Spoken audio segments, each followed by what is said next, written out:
Repeat me these words after me. Say shangazi. Shangazi. Yes. Mjomba. Mjomba. Yeah. Bibi. Bibi. Babu. Babu. Binamu. Binamu. Bibi analima shambani. Bibi analima shambani. Yes. Shangazi analea watoto. Shangazi analea watoto. Indeed. Bibi anachuma mboga. Bibi anachuma mboga. Anachuma mboga. Anachuma. Yes. Bibi anachuma mboga. Yes. Okay. Yeah. Babu anachunga mbuzi.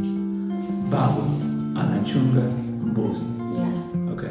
Una watoto wangapi? Una watoto. How many children do you have?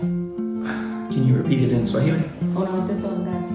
Una watoto wangapi? Una watoto wangapi? And that's how many children do you have? Yeah. Can you tell me how many children do you have? Tatu. Okay.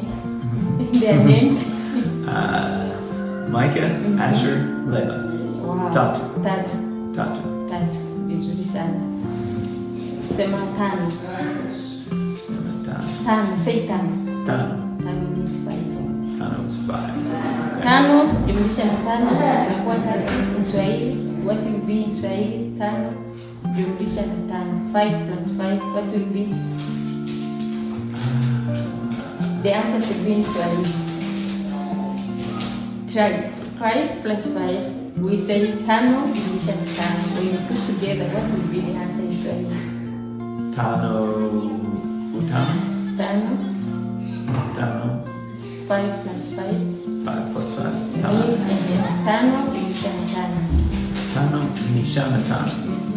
Tano nishana tano. But I need the answer, right? Yeah. I need In the Swahili. You need to for give 10. me the answer in Swahili. Yes. Jumlisha. Yes. Tano, jumlisha, tano. Ni sawa na iliko tu. I have no idea. You know, you have to count it from 5. Now, 1, moja. Mbili, tatu. Nne, sita. No, tano. Nne, tano. Tano, sita. And then Keep counting.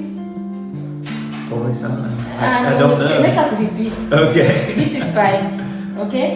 We 5 say, was- one moja. Moja, Mbili, mbili, tatu, tatu, nne, nne, tano. tano. Jumlisha another 5.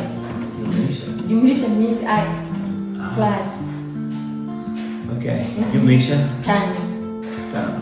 means 5 plus 5. Right. Therefore, you have already 5. Moja, mbili, tatu, nne, tano.